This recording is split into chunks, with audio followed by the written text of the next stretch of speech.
Do you need a big audience to monetize your podcast? No. Do you need to run ads in your podcast to monetize it? No. There are loads of alternative methods for monetizing your podcast for small and big creators alike. And today we're going to be discussing a pretty exciting one, merchandise. I'm Ollie Gu, founder of podcast production company OG Podcasts. Now, hear me out. You might be wondering, I think people have enough mugs and scarves. They don't need mine. Why would they want mine? Well, first of all, don't sell yourself short. And secondly, there is a lot more to merchandise than just mugs and scarves. Marcello is the co-founder and CEO of Certified Crucial, a company offering pre-order customized merchandise to creators. They don't just do all the standard merchandise you might think of. They work with designers to create really cool bespoke pieces, all made to order, including vinyl editions of your show. And the best part, you don't need a huge audience to start making money from merch. Not only does Marz explain how to get started with merch, they also explore some other monetization strategies and advice on how to build your community and your fan base. This is a packed episode that I'm sure you'll get value from. Enjoy. If people are thinking my only strategy to monetize my show is by getting a sponsor to put some money into it, get some ads on my show, should they think differently? I would suggest that they open up their mind a little bit. I don't know that they need to think entirely differently. The three things that I would call out in terms of monetization would be, yes, we don't want to steer away from sponsors. Sponsors are great, and the collaboration between the two really helps enable and empower your audience to have all of their needs met. So yes, sponsorship. And sometimes it can take a little bit to get to sponsorship, Ollie. I've worked with podcasts who 2 years, 4 years, and they really haven't. They've struggled to be able to reach the listenership thresholds and download minimums to really be able to hit and capitalize on that monetization. So there are a few other methods that I'd love to talk to you about. In terms of how to unlock monetization without necessarily having to hit those really high thresholds and kind of cut down on the time to value as a podcaster. So in a second, I want to find out exactly what those alternatives are. But when we're talking about smaller audience figures, because that is a massive pinch point, isn't it? For smaller podcasters, they say, I've only got a few thousand listeners per episode. I've only got a few hundred listeners per episode. I can't monetize. I'm not ready yet. How small are we talking? Like how small can your audience be before they're willing to put money into you? That is a great question. And I honestly, we are going to be putting out some more data from Certified Crucial soon about listenership conversions and how that pertains to merch, communities, etc. But one thing that I would say is I don't think that, just like with sponsorships, right? Let's take it back to the traditional. I like to really take a look at the traditional and then wait.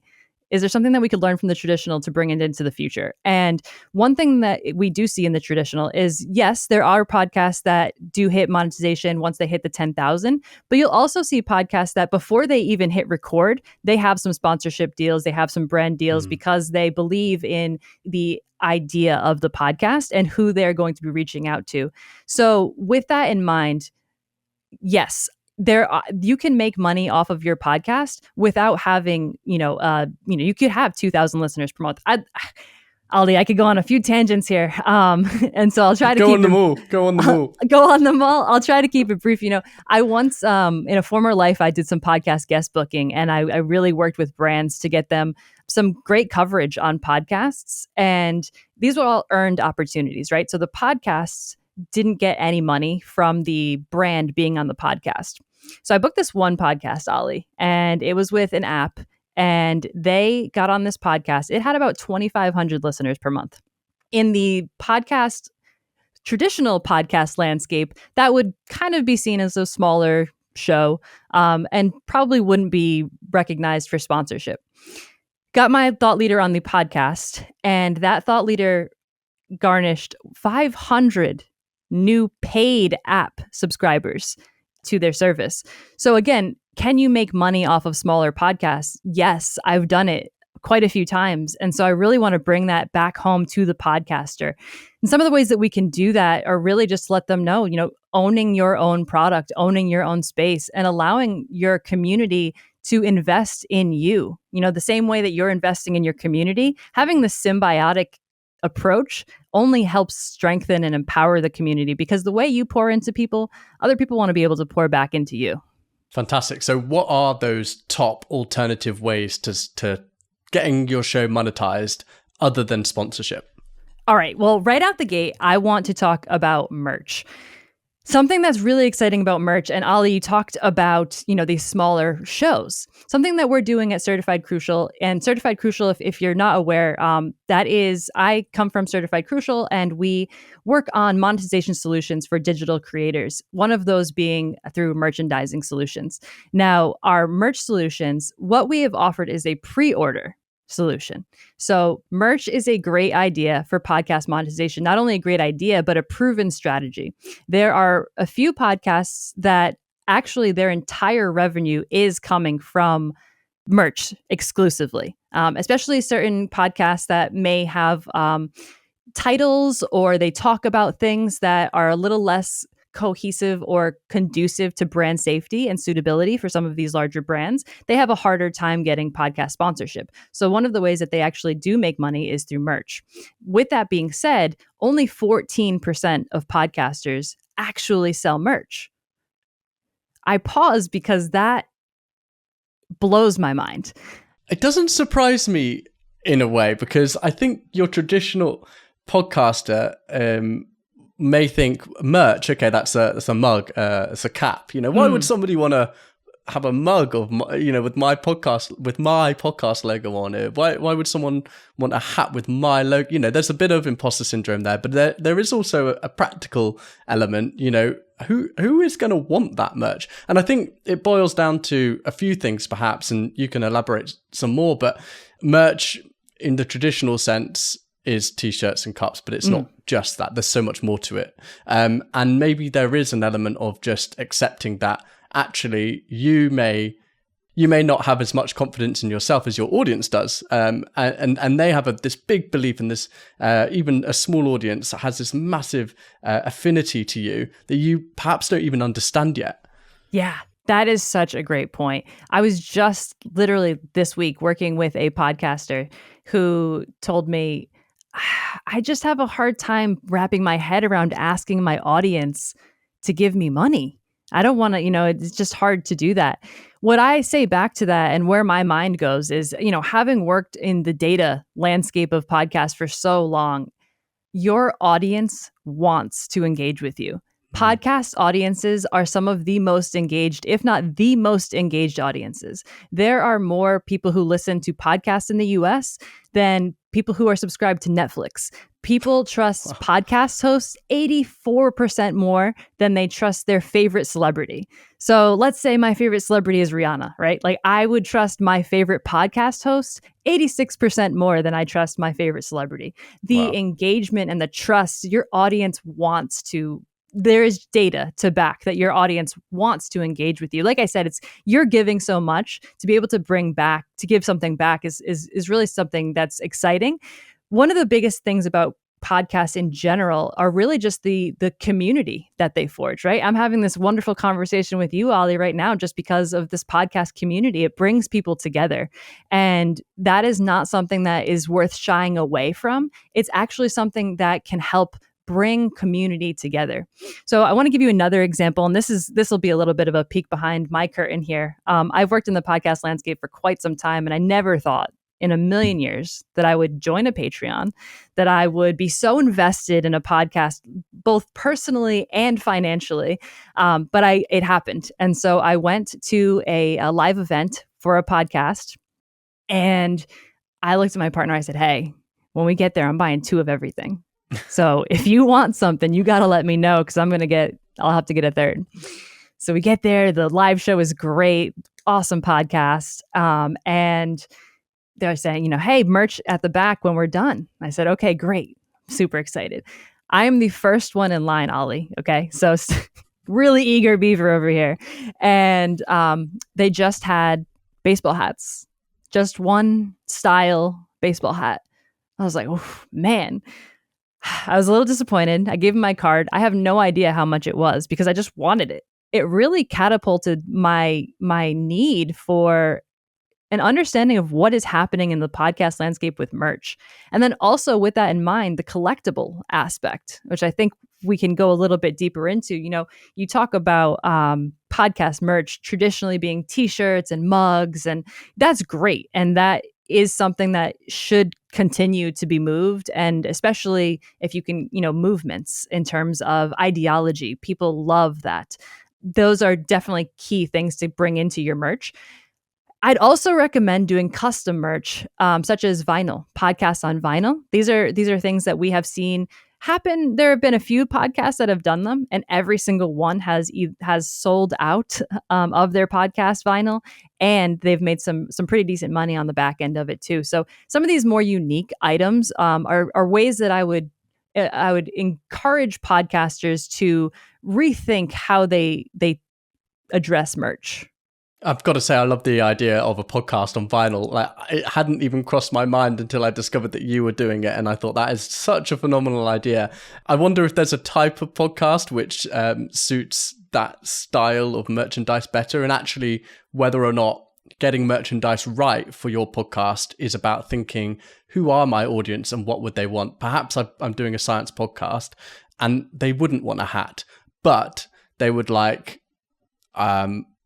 something science related. I can't think off the top of my head, but thinking more carefully about who those people are. Absolutely. Diving into who your audience is and niching in, it's just, that is the podcast landscape. That's how we're going to make money. That's how brands make money. Brands make money by seeing exactly who your audience is, diving into that ideal client profile, that avatar, and putting information or sound bites in front of them that resonate. Podcasters do that every week as well, every day, potentially every month, but taking that approach and bringing it into your merch, not just, hey, it would be fun to put this on a t-shirt. Okay, so you're saying science, right? So you're starting a science podcast. Maybe we could put together a kit that helps explain gardening. There's a podcast that I'm going to shout out if you don't mind, but Ologies, right? Really great podcast about all of the different types of science. Maybe there could be merch that reflects, all of the different topics that they go into. I'll give you another example. I'm working with a podcast that is doing work with the WNBA, and they focus on women's basketball.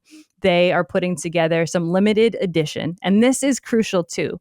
The emphasis on limited edition, something we're not seeing in podcasting right now. Yes, merch, but collectibles. I love the podcasts that I love, and I want to show them off. If you have video on in the back, if you can see a video version of this, I have a whole bunch of collectible stuff behind me. I have playing cards, I have a skateboard deck, I have minifigs, Legos. There is a collectible market within the podcast landscape that is completely untapped, Ollie. Yeah.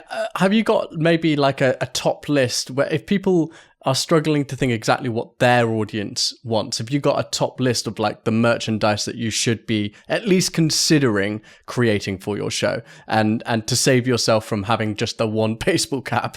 Yeah, right. Yeah, that's a great question. And I would say, we know t-shirts sell, we know hats sell, we know mugs sell. So the traditional merch, I would, of course, put that out there. But when it comes to getting a little bit more custom with your podcast, I do see, to your previous question, does vinyl work for everybody? If anyone tells you anything works for everybody, run. There is not a one size fits all for almost anything in this world. And so, no, I don't know that vinyl would work for everyone.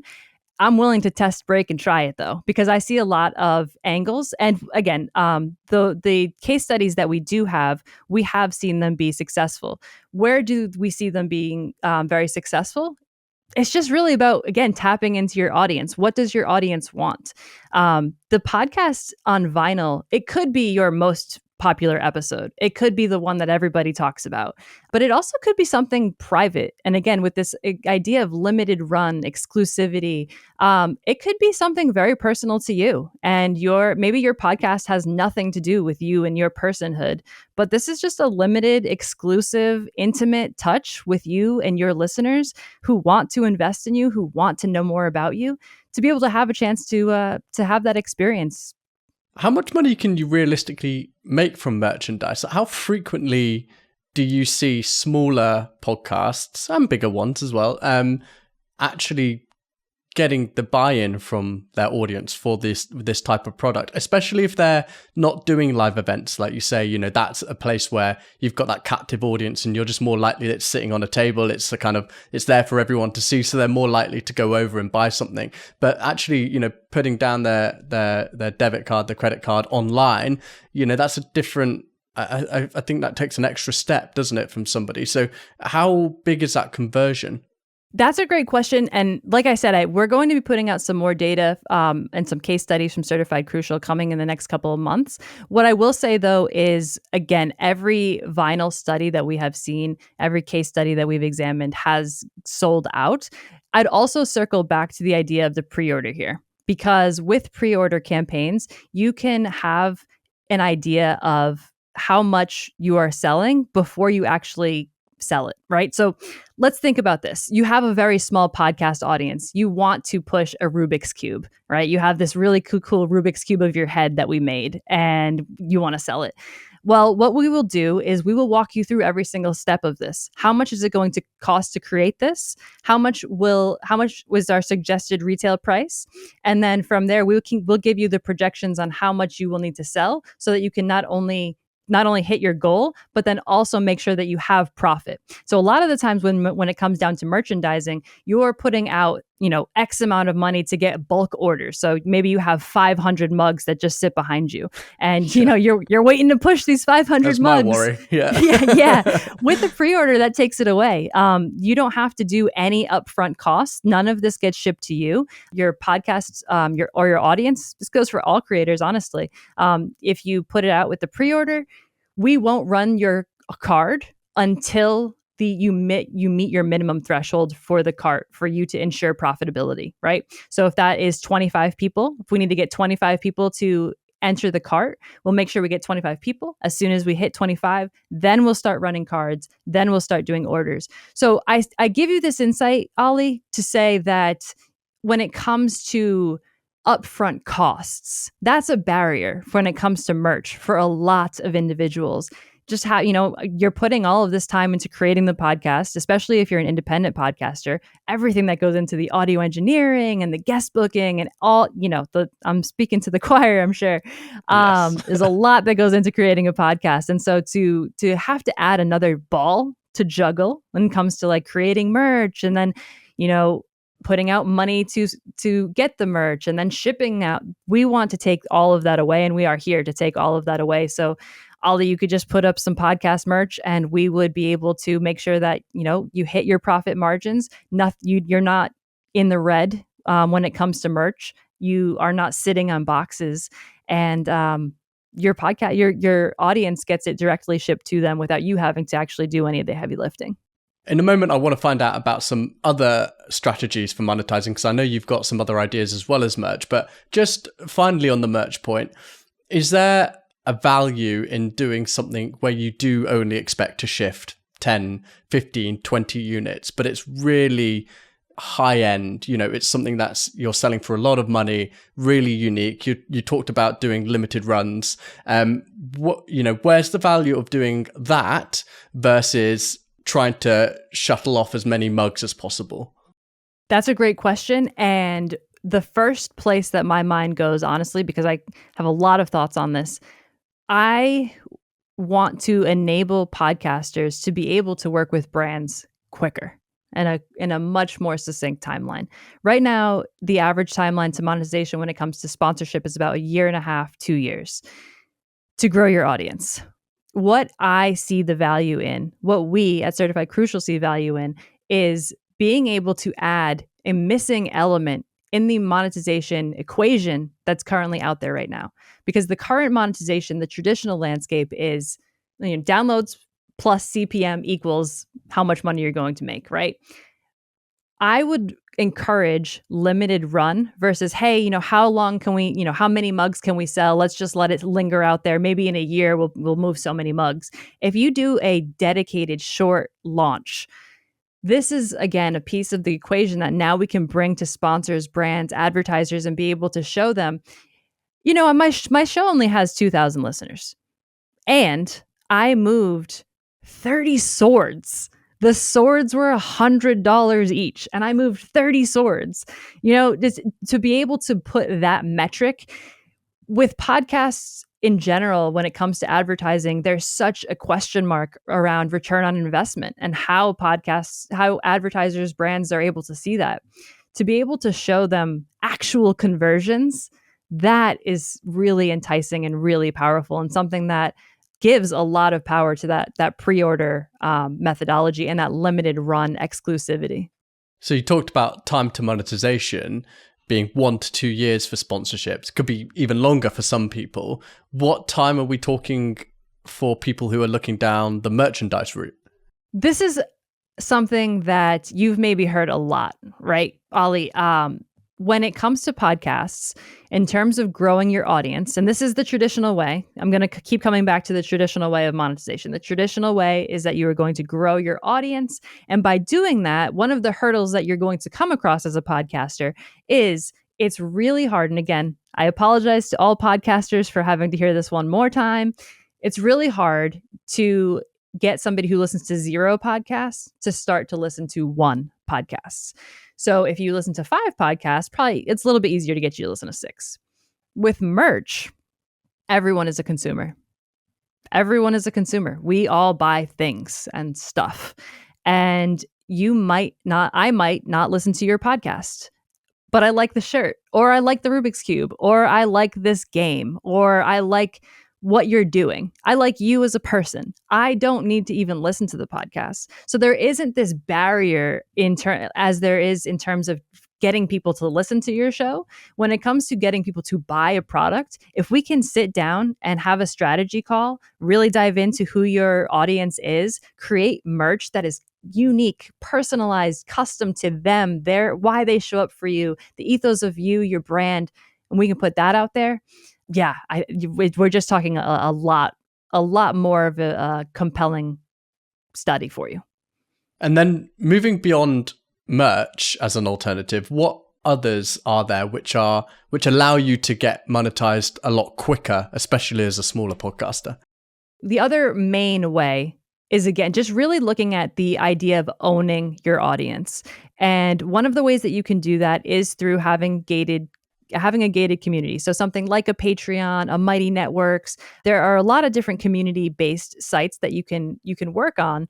And I would recommend that you do so. And I say this again because it just keeps coming back, the same conversation that I've had with a few people time and time again. I don't want to ask people for money. Are people going to sign up for my show? There's the mindset that I would look at it in is interesting as well. It's another podcast that I listened to. They started their Patreon with a similar kind of mindset of, I don't know, do I ask people for money? And it's all about how you approach it. As with anything, you really have to look at your podcast as something that is a unifying factor for your audience, a place that brings them together. And if you could have a place that brings them together and then they can interact within that small community or a big community. It is 2024 currently. If you're listening to this right now, in the future, I'm sure we'll still be facing some similar problems. We're a little isolated at this time. It's hard to make connections. It's hard to be able to, find like-minded people. The internet's a scary place. The world's a little bit divisive right now. Having a place where you can just go into it like a chat room or a Patreon and be able to interact with individuals. This is both on a personal level, a business level. This applies to podcasts of all genres. You are creating a community. They don't have anywhere to live. If you could give them somewhere to live, like give them a little cubby, a little hangout spot, they would willingly give you $5, $1, just a little bit of money so that they can also not only invest in you, but feel like they are a part of a community. So I would, and again, then if you tie that with some exclusivity, some exclusive content, some exclusive one-on-one, you get some engagement with that host. There are a lot of ways that we could gamify it to be able to make sure that you retain these individuals in the community so you can get month over month recurring revenue. The idea still comes back to community. And as much as this is a monetization move, it's an act of altruism to some degree. It's an act of making sure that you are empowering the people that you talk to outside of just being on the mic, but giving them a place to, foster engagement and community and that feeling of connectivity.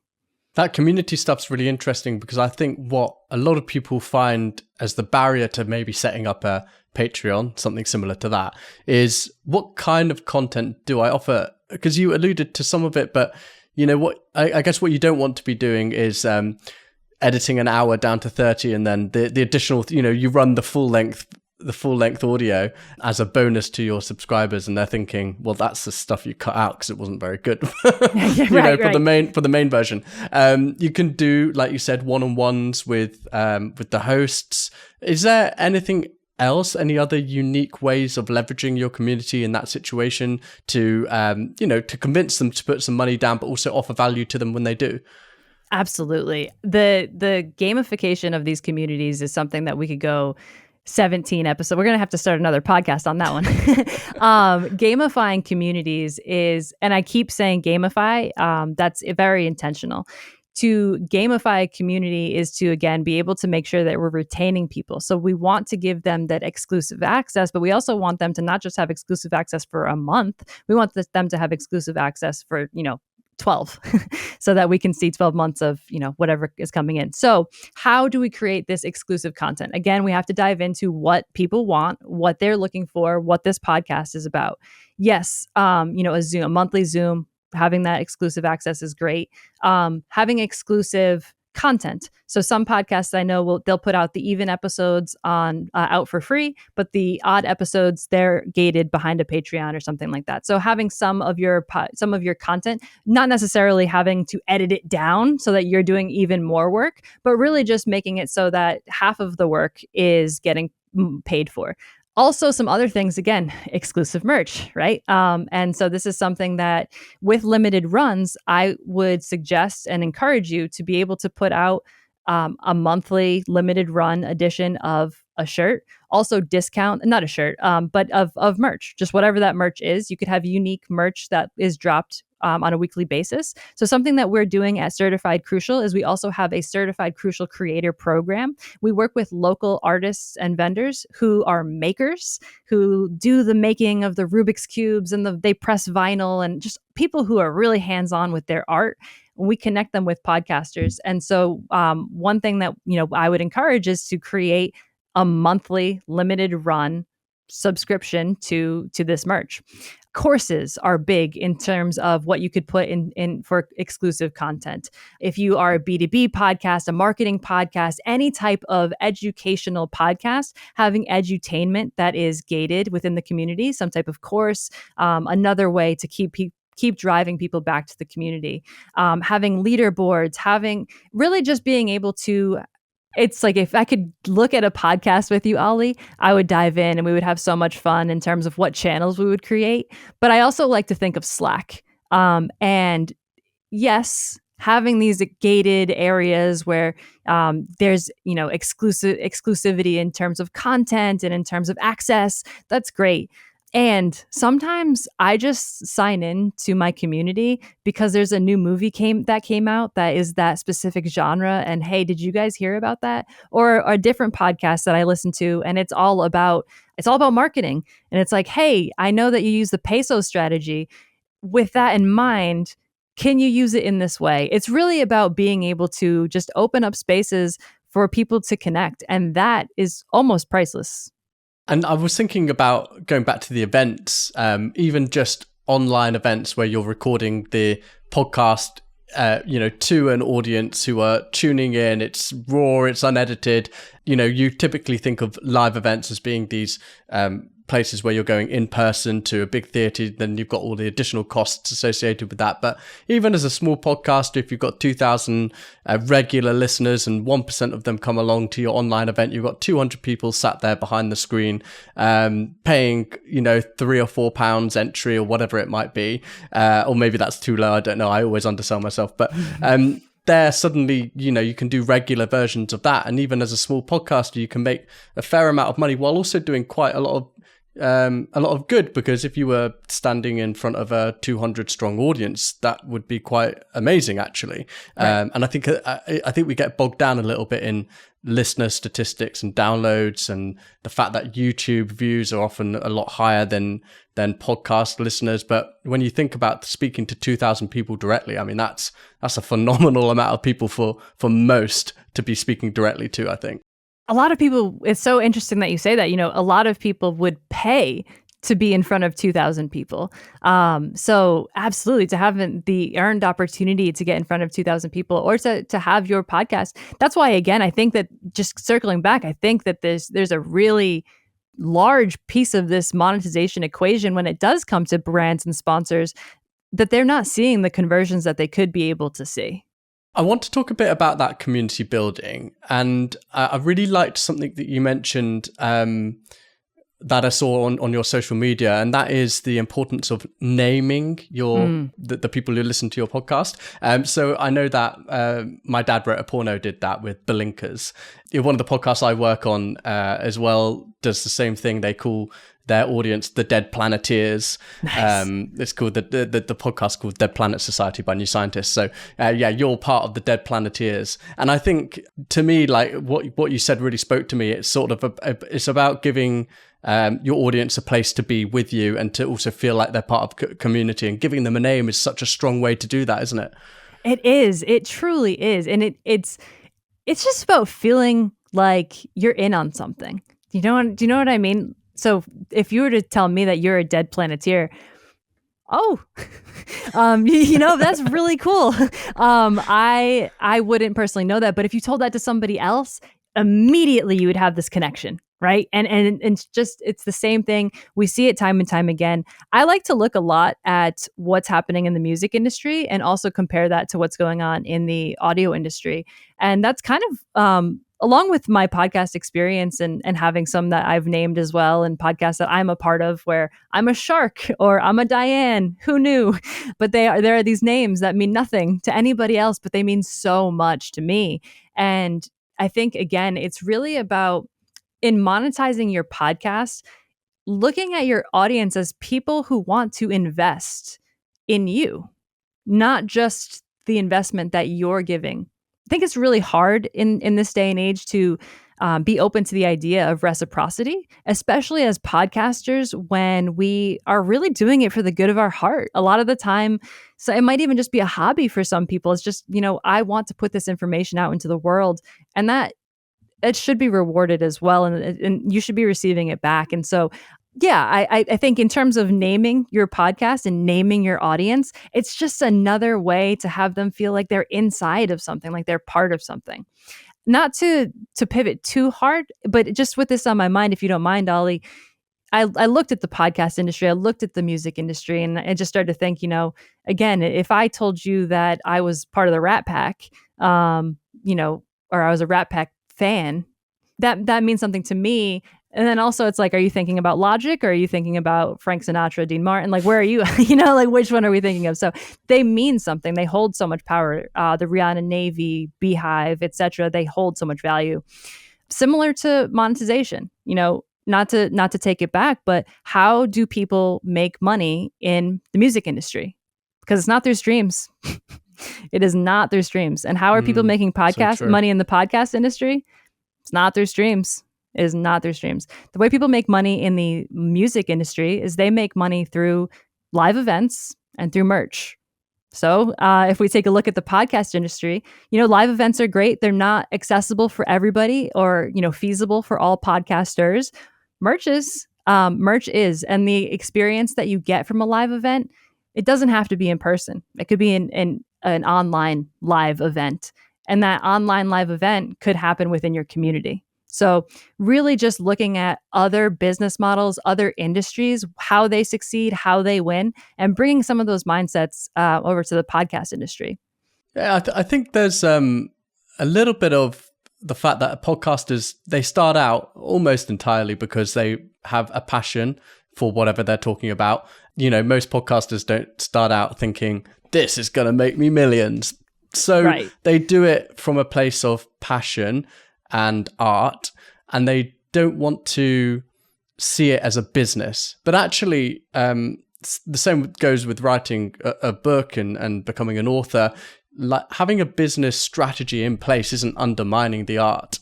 It's actually just giving yourself the opportunity to do more of it down the line, right? It's making it possible for that to become your career. And so how valuable do you think it is when you're in the process of beginning a podcast, or maybe you've already begun and you realize that actually this is something I want to do, monetization is something I want to do?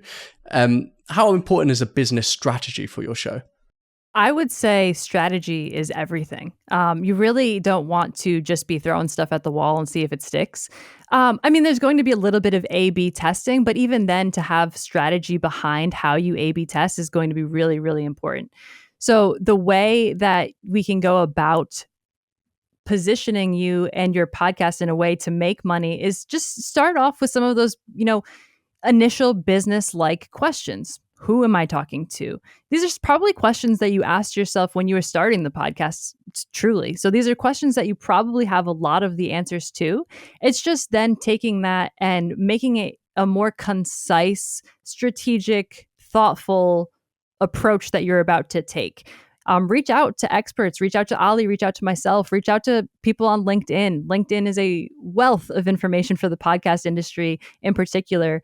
We are a very collaborative bunch. We want to help uplift each other. And so if you have questions about merch, monetization, any of these things, if you've just started your podcast, you're 6 months into your podcast, 4 years down, there is no bad time. There's no wrong time to start monetizing your podcast. In fact, if you've been sitting on it for 4 years, we might be able to monetize even faster. So no, I don't think that there's necessarily a barrier in terms of entrance when it comes to timelines. It's just about, to your point, being strategic about how we do it. What about affiliate marketing and the monetization that you can get through, just having a code or a link that sends people off to buy products that you recommend, or even if you're not like a review channel, for instance, how effective is that as a monetization tool? It's effective. I do not want to steer people away from affiliate marketing. And with merch in mind, again, this missing piece of the equation, I believe that we can take affiliate marketing to the next level. So what we're looking at with Certified Crucial here is co-branding. And having that affiliate marketing, yes, we can give you a promo code. Yes, we can, do all of these things. And we can sell merch that's co-branded together. So with that in mind, again, it's that as a brand, to be able to, let's say I am let me not use actual brand names, but let's say I am a really well-known cooking subscription. If I were to, and you're a food podcast, you're a podcast that talks about food. Well, if we could put some co-branded merch together, let's say we put together a wooden spoon or an apron. It's a really fun apron. It has the podcast cover logo, cover art on it, and then it also has a little branding. That branding and that's going to, we talk about evergreen content. What about evergreen merch? That's going to live in somebody's house. That's going to be on somebody's body. That's going to live forever and ever and ever. Whereas the podcast, the affiliate marketing in terms of the ads, again, great. Let's do it. Let's work together and let's put those links out there, those promo codes. And if we could put some of those promo codes, those links together for collaborative merch, right? So what we've seen through influencer marketing is that if you look at the influencer market, the ecosystem and the creator economy, you see people on Instagram, Facebook, TikTok, they're pushing a whole bunch of different products. When you look at the research and the data that's come out about what is actually moving and what is selling, the number one product that is moved from influencers is merch. That is the number one. Then after that comes the beauty products and all of the other things that they're selling us, but it's their personal merch. So as a brand, as somebody who has worked with brands to be able to leverage podcasts via affiliate marketing, I would suggest that, yes, we continue to do that. And podcasters as well, affiliate marketing, being able to work with a podcast and say that, give us a link, we'll promote your product. Anything that you sell will get X amount of that. That is a great model. It's a great way. It's something that you should absolutely have in your mind and working towards. I also would pair that with some co-branded merch. And if you do nail monetization early on in your podcast journey, other than the fact that it gives you more money to put back into the production of the podcast, so perhaps, or not just the production, a thing people often miss is the promotion of your podcast. People don't like to spend money on that. But I think that's a really valuable place to put your money, because if nobody knows your podcast exists, it doesn't matter how good it is, it's not going to be listened to. But short of that, can monetizing your show early allow you to gain sponsors more quickly as well? Yes. Period. No. Yes. Exactly that, because you're going to have proof right out of the gate. The sooner you can do it, the more data, the more analytics, the more we can point to the successes that you're having, and the more likely you're going to be able to work with some of those bigger brand sponsors and be able to have that sustainable income throughout the course of your podcasting journey, not just up front, not just at the end, but honestly throughout the entirety of it. Let me put it this way, right? It's like, if let's say I want to work with a brand, it all comes down to, when I was pitching for podcasts and guest booking and for sponsorships, it all comes down to authenticity and knowing how we can value add with one another, that symbiotic experience that I discussed. So if I am a brand, my intention is to make money off of working with you. So if you can say, hey brand, I already make money. It's pretty compelling to be able to show them. And that doesn't just have to be through merch. If you already have some sponsors that you're working with, if you have a community, if you've done some affiliate programs already, anything that you can point to, please, please, please include that in your pitch to these brands, to these sponsors. That's the main thing that they're looking for is, hey, how can I make money? And if you can show them, we're making money, we can help you make money, that's going to set you apart and really help you have sustainable income. Marz, before we wrap up, I just want to find out a little bit more about Certified Crucial, because I've seen you on LinkedIn. You're got some great information that you share on there. As you mentioned, LinkedIn is such a great place for podcast information. I definitely recommend following Marz for that too. And I saw that you were promoted in Pod News as well, which is a podcast newsletter. Again, another thing I recommend all podcasters subscribe to, because it's a wealth of information. But I saw that Certified Crucial was launched fairly recently in the past few months. Just tell me a little bit about that and what that experience has been like. Awesome. Thank you so much, Ollie. So Certified Crucial, we just launched last month, and that was Pride Month. We are an LGBTQ-owned company, so very excited, very proud to be able to launch during Pride Month.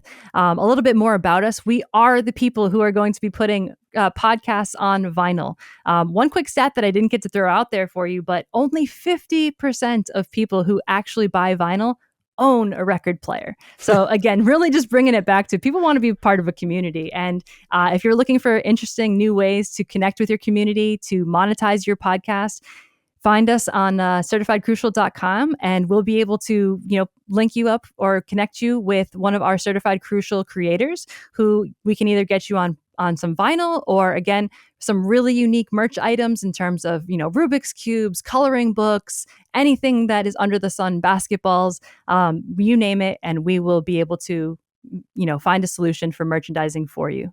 Well, I feel like I need a t-shirt with my face on it. And maybe to commission some artwork for a tattoo that people could have of my face. I feel like that's probably going to be my route to money. Yeah, so Ollie, that's permanent, right? Ollie, let's go. I'd get a matching one.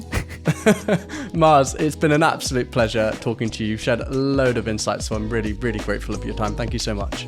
Thank you so much, Ollie. I really appreciate you. Have you had any luck selling merch for your podcasts, or perhaps you've had success with other monetization strategies? Let me know in the comments. I'm Ollie Guillou from OG Podcasts. I'll see you next time.